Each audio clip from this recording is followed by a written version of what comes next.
had to go. They always wanted to go to Germany, so they were finally free to go. Nobody stopping them. No, it wasn't a good idea. It was a mistake.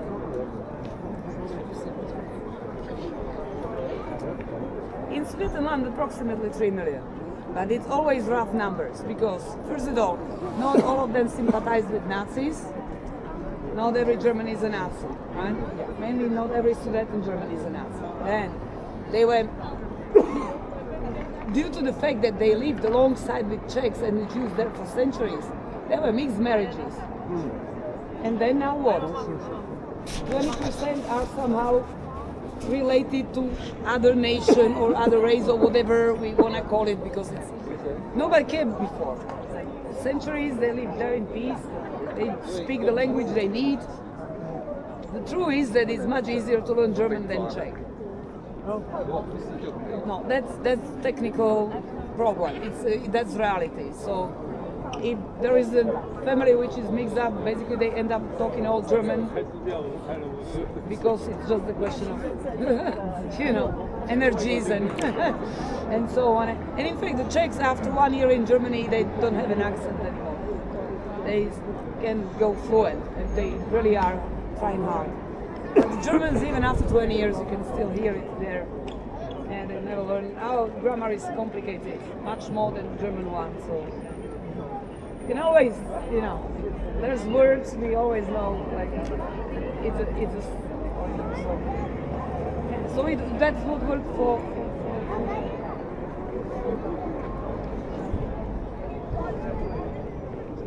Is it already? 1 minute? 1 minute. Yeah. This is the only real clock which works in Prague now. Now everybody has a blue watch. The Tano doesn't care, but this one goes.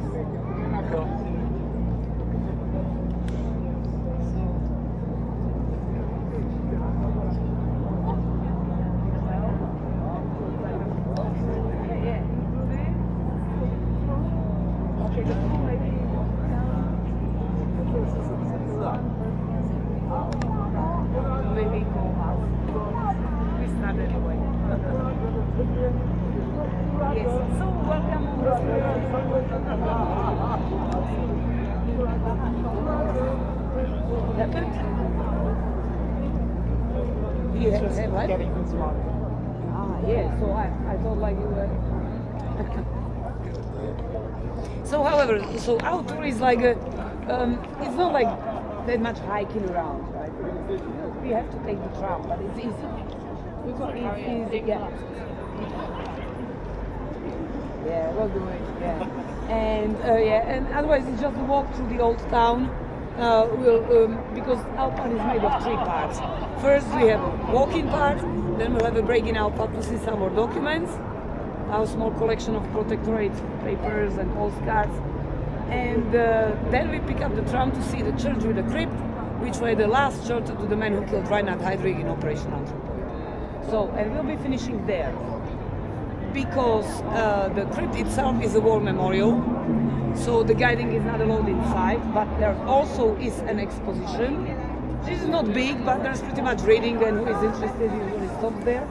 And there also is a church which has separate entrance, because in that I don't know, have you heard about Operation Anthropoid already? Yeah, so you know that they were hiding there for 21 days and then the Germans took over. So the 3 of them would die in the church, at the loft, and the 4 die in the crypt. So they were 2 teams and they were in separate parts of the church. And the church was active during the war as an Orthodox church, and it's active till nowadays. So under the communism, the entrance to the crypt was the one that the Germans used to get into the crypt, the one that was blown up inside the church. They just removed the stone, and you could just go down the steps and visit the crypt.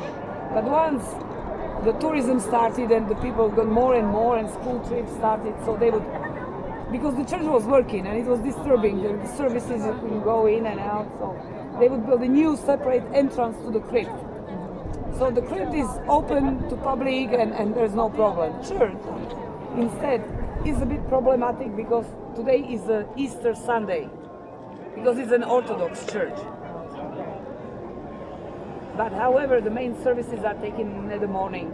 Now they bless the food, and there shouldn't be big service in the afternoon. And if so, at 6 p.m. So hopefully we'll be also be able to see the church. But that's the 2 days very problem of the Orthodox, festivities. We can do nothing with. That's it.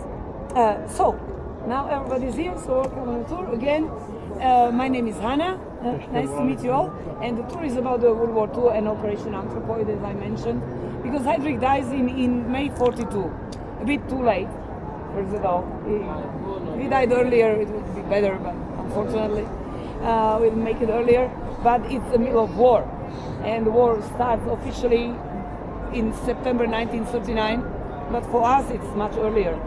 Basically, like we neighbor with Germany and with Austria since we exist. And here on this map, I don't know if you can't hear me, please come closer. It's quite noisy, so I try my best. But yeah, so basically, the country you are in now is called Czech Republic, right? And it's that's it. You're the tense one. Oh, yeah. Sorry. You tried to steal me. Oh, okay. So, but we still already are at the start. So this is the nowadays Czech Republic. It's made of 3 regions. Each has its own importance. The western part, the biggest one, is Bohemia, with the center Prague. That's where we are, right in Bohemia. Bohemians. Moravia, the smaller eastern region, mainly farming and mountains, Carpathian Mountains, and then Silesia, very small but super important because the Czech borders are made of mountains. That's all mountain chains. And if you want to negotiate trade with northeast, you need some pass, and that's it. Railway not, and there were steelworks and coal mines. It was super industrialized, constant topic of conflict between the Czech Kingdom and Poland. Who's gonna take over? Who invested there were Rothschilds, so they were not national, so it was quite a problem. And in fact, we fought with Poles till 1921, and once we've got it, we've lost it in 1938 after Munich, when they sold that back. So that's Silesia industrial center and railway node. So why Bohemia and Moravia? Do you know? You know why? We're not all Czechs. It's Bohemian. Because when the Romans arrived in the 3rd century to explore in these zones, they never dominated because they were Celts, and the Celts were never ready to pay any tribute. Romans were not interested, but they made maps. They made maps of this territory. They were the first geometers of Europe. And they were Celts who called themselves Bohemians here. And here they called themselves Moravians. So that's why. Right? Like France is called after Franks, and Bohemia is called after Bohemians. But Bohemia is geographically and geologically belongs to northwest, because all these rivers get to the Black and to the Northern and Baltic Sea. But the Moravian rivers and Slovak and Hungarian and Austrian, they get to the Adriatic, Mediterranean or Black Sea. So that's why there's 2 regions, and this is the high point which divides Europe in 2 parts. So that's why Bohemia and Moravia. Are Czechs descended Slavs. from Celts or Slav? Czechs seems that we have after DNA research on the Czech population, they figured out that it's 1/3 Celts, 1/3 Germans, 1/3 Slavs. You're in the middle of Europe. You can avoid the mixture, and it's a nice place to stay.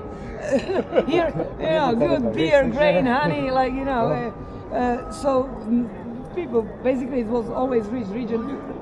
Just everybody settled, compromised, and there was good trade. So it seems that they mixed up in peace. Yeah. What about the Slovakians then? They're Slavs. But the Czechs are by the Nazis, we're Slav. For the Nazis, we're Slavs. To Stalin, we are Slavs. So yeah, nobody had the DNA, results available. So, however, So this is nowadays Czech Republic, but before and during the war we were Czechoslovakia. And we've put together and we've separated for the same reasons.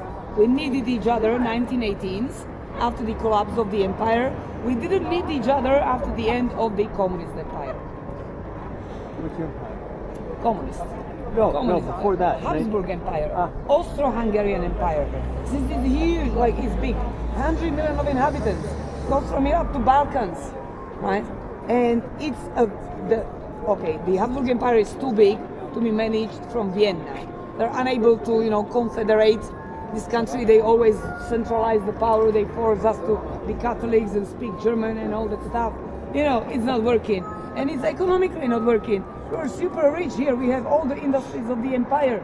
And all the taxes go to Albany, Hungary, and we've got nothing. It's just, pay.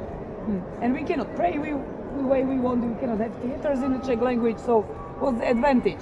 No. So, and then there is national movements in Europe, right? So now every nation wants to be free. So not only Czechs, Slovaks as well, Romanians, Hungarians. So it falls apart. It can't stand it anymore, right? So after the World War I, when they lose the war, all these countries get independent. So now some of them go mono-national, right? Very like, let's be one country, one nation will survive. And they were right. You go Austria, Hungary, Romania, Bulgaria. The borders from 1918 till nowadays, nothing changed. But Czechoslovakia and Yugoslavia, experimental, right? Too many nations, too many religions, so you cannot handle it mono-national. You have to be like America.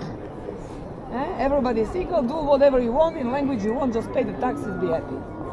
That you have a freedom of the French democracy we established after 300 years of the Habsburg oppression. And it worked out. But so the Czechs and the Slovaks put together, because Slovaks had never independence before, they were never kingdom. They were just northern Hungary, over Danube. Nobody cared about them. 3 million, no farming, only farming but no industries. They had no money to start, but they desperately wanted to be free. And the Czechs instead had money now. Our problem were Germans. Too many Germans everywhere, right? Austrians are our enemies. Oh yeah, they oppressed us for 300 years, we couldn't stand them. They were allies of Germans. We've got 3 million of Germans speaking within our border. We were 7 million. So we took the Slovaks. We fed them for 20 years, we invested in that country, we did whatever, hoping that in case the Germans will restart the war, they will be on our side. It wasn't a bad thing. So, but the problem is that we were more scared than the situation really developed, right? The Germans, Sudeten Germans had no problem. Country was free, they knew what tax to pay, nobody forced them to do anything, they get German schools, German theaters, German press, German radio, they live their lives, alongside with Jews and Czechs. It starts in 1933, when we find out that not forcing Germans to learn Czech language is a mistake. Because now they go with German radio, German newspapers, they don't understand Czech, if they go to the bar, to the cafe, the newspaper they take is German newspaper. They don't read the Czechs. And the German newspaper in 1933 is a Nazi newspaper. And the German radio is a Nazi radio. And in 1934, Austria has the regime as well. So they get massaged also from here. And it lasts for 5 years. And in 1936, the Nazi party in Sudeten, which we didn't ban because we were so self-confident and our democracy will last, right? Get 2.5 million of votes in the elections. 2.5 million, that's what I'm talking about. That many Germans have left. Because they were like, we want to go home. And Hitler is like, yes, work on it, destroy the country. I want you. Because if I take over Sudeten, then I take over the Czech industry. So useful idiots, 3 million.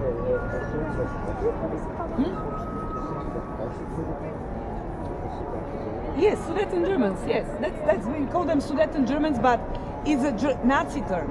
Sudeten for us, for centuries, is northwest. For Hitler, wherever Germans are.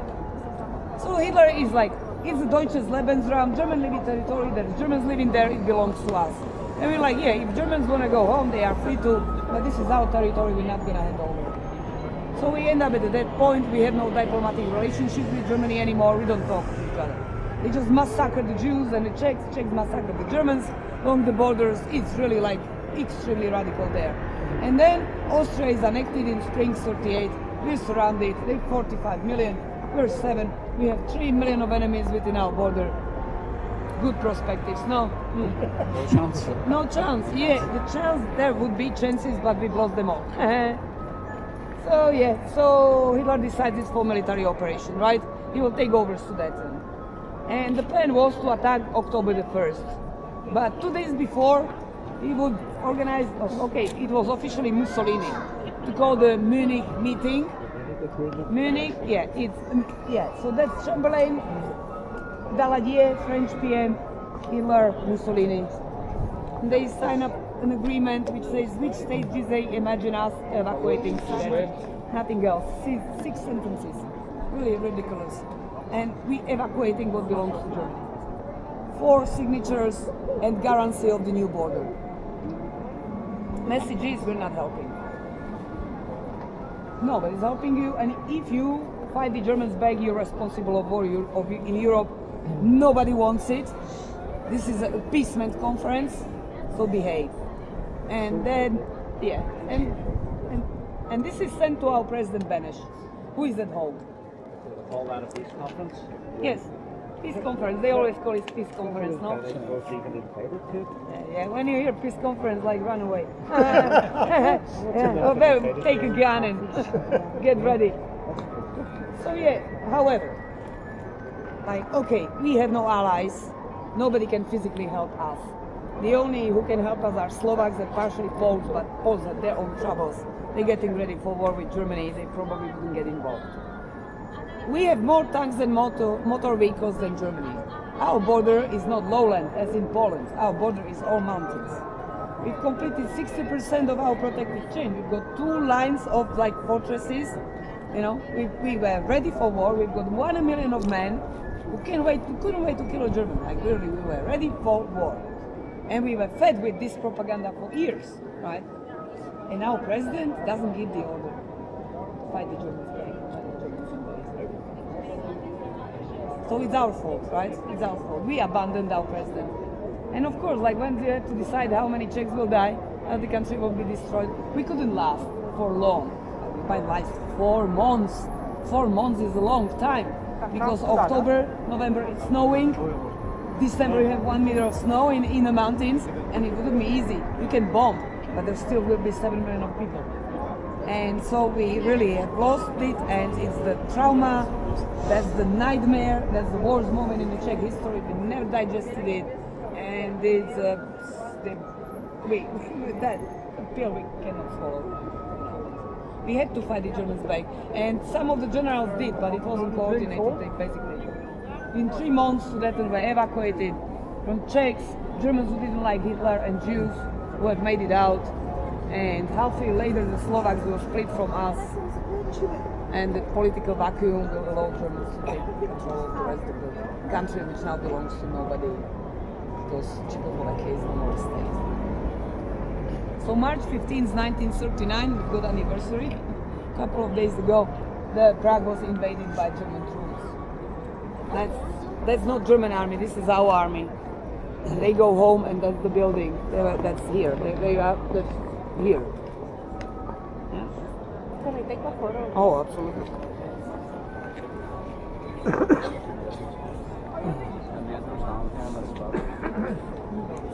And that's it. We're done. We've lost everything. We didn't even try. Shame. Terrible. Just give it up and that was it. Yeah. Our president, he got a heart attack when he heard about what's gonna happen. He was in Berlin to meet with Hitler to be told that they're invading. So he ended up in a hospital in Berlin. Hitler took a plane, came to Prague, and they gave a speech at the castle. There were 10,000 Germans who lived in Prague, so he was like, yeah, colonization, oh, golden Prague, all the Germanization, Aryan stuff, you know. Then he have left, but who right after is Himmler, SS, Eichmann, Jewish Question, Heydrich, Secret Police, and their teams. And in 2 weeks they were placed around Prague and started to consolidate the country. Yeah? And 3 days after, they welcomed our president who came from hospital in Berlin at the Prague Castle. Imagine you coming home and there's Germans like, hey, hi. Castle is ours. And that was the end of all hopes. Now we were part of Germany, but not completely, because we don't deserve it. We're not Aryans, we're Slavs, right? Oh, shit, race, Poles, Russians, all that. Yeah, but needed. 3 million of the Czech workers and farmers will provide the industrial production and the food for the Germans. We won't be bombed. We're so far from all the allies. We're not out of reach. But it's so risky that nobody does it. We first bombed on February 45. February. It's the end of the war. And our army is dissolved immediately after the arrival of Germans, because that's the only solution. Bombed by the Allies? Yes, the Allies, but the Allies do not bomb, only they bomb industrial zones. They don't really want to hit, the Czech lands, because our army is dissolved, right? Because they cannot take them war prisoners. We're not in a war state with Germany. They just come in. That's the very strange situation, right? And we would be incorporated as Austria if we were Aryans. But we're not. But the Poles, who are also Slavs, after the war will be staying in Poland. The Czechs, after the war, will be going. And some of them already during the war, because this is Germany, this is Deutsches Lebensraum, Aryans only. So already during the war we'll be colonized, Germanized, Aryanized. Not us like people. We'll be going. We don't even have to learn German as the German citizens. We can shut up in any language we want. Right? and then back in Poland, who cares? No, really. It was as simple and very efficient. This is an abuse of the country. You do not invest. You only use it. They don't do the propaganda. They just do. No waste of money, energies. All the administration is done by the Czechs. They keep the Czech government. They keep the Czech police. They keep the Czech National Bank with the Czech currency. So and the Czech president as a Czech figure, and we all will be collaborating on our own abuse.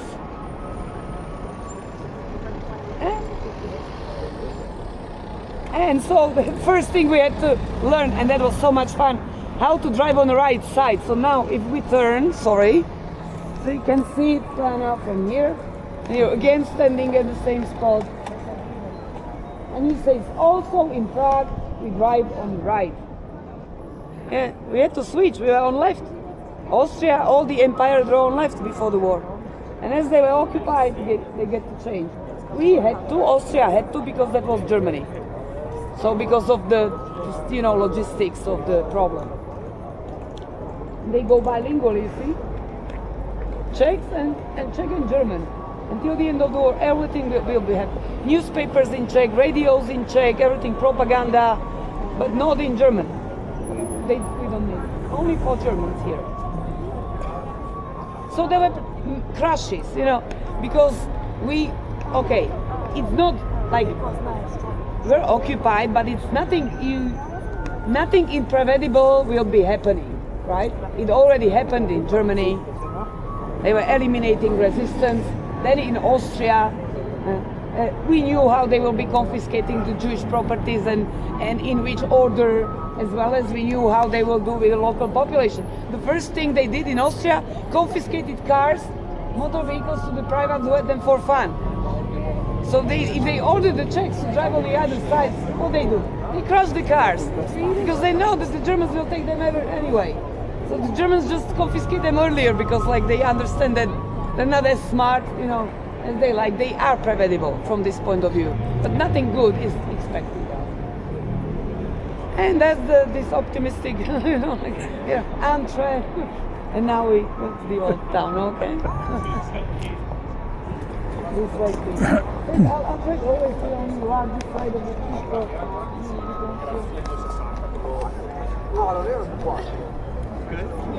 Ničemu, prostě Okay, shut up. Yeah.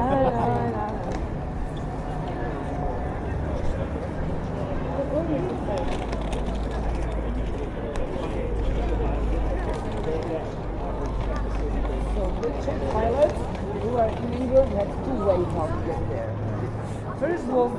very, like that was the easiest way to get out of the country was to cross the borders with Poland. But then where? Then you're in Poland. And you can go anywhere else, right? Or you decide for the riskier operation and you go like, you corrupt or shoot yourselves out of the situations getting through Balkans. That means Slovak resistance, Hungarian resistance, and then Balkans were not occupied yet, but Hungary and Slovak were Nazi states, satellite Nazi states. So their police worked against the Czechs. But in Balkans we've got the support. And from Balkans to Syria and Egypt to Northern Africa, French legions. Or somehow, if you accept to work in Germany and they send you along the French border somewhere west, then you can escape to France. Oh, great. Yeah, incredible. Or single people succeeded to get the visa to France, but that was very rare, and usually it was illegal to escape because they were more than 270,000. But mostly the pilots in Battle of Britain and Sugar were those who went to Poland, but were in western part occupied by Germans, not by Soviets. And they were literally evacuated alongside with Poles by French and British army. Because once the Germans attacked Poland, the war broke officially up, and the British and France put themselves on the side of Poland. So the evacuation of Czech soldiers from Poland, from western part, is done by French and English army, and they evacuate them to England. The men who killed Heydrich made this way.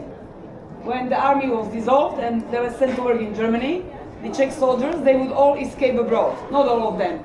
Some of them would join the military movement, some of them would work in Germany and then escape to France, but mainly, like more than 70%, like go Poland. But Poland is big, and they are under command of the Polish army, and they distribute them all around Poland. And that's a big problem because half a bigger part of Poland is taken by Soviets. And they go gulags for 2 years. And only when Hitler attacks Soviet Union, then they are liberated and fight as the legionnaires, alongside with Soviets. And those who are in the western part, evacuated. Those who had not taken war prisoners or not killed in fights against the Nazis in Poland, get out of there through north, northern sea, Baltic Sea, to France. They fight in France, and when France runs, some go south because they're on south, and those who are north go Dunkirk and England. 40,000 Czech soldiers were in England in July 40. It's not like a couple of hundred, 40,000. And the Poles were much more. But the Poles had a navy. We didn't get any navy, so they didn't know how to use the Czech soldiers. So Northern Africa, Middle East. So we are allies. Like we're occupied, our government collaborates, we are allies. Like our men navigated English, planes, so nobody bombs Czechs. And Germans do not bomb at the start, and we liberate Prague before the arrival of Soviets. So they're nobody is bombing. This is 18th century Prague. Nothing is rebuilt. It's like as it was. Yeah, but we have no pride, self-confidence, elites, but we have a town. I mean, maybe better Poland. I think it's for free. So appreciate, because it cost us a lot, right, to have this Prague. Really. Here lived Arnold Melion and his wife and their relative, and Arnold was born 1890. He was deported alongside with the others in 41 to the transit ghetto Terezin, in 42 to the ghetto in Warsaw, where they were murdered. So now these are the memorials to the civilian victims to the Nazi terror in occupied Europe. It started in Germany, had to commemorate civilian victims in Germany, and it spread around Europe because everybody appreciates the Germans were with their past.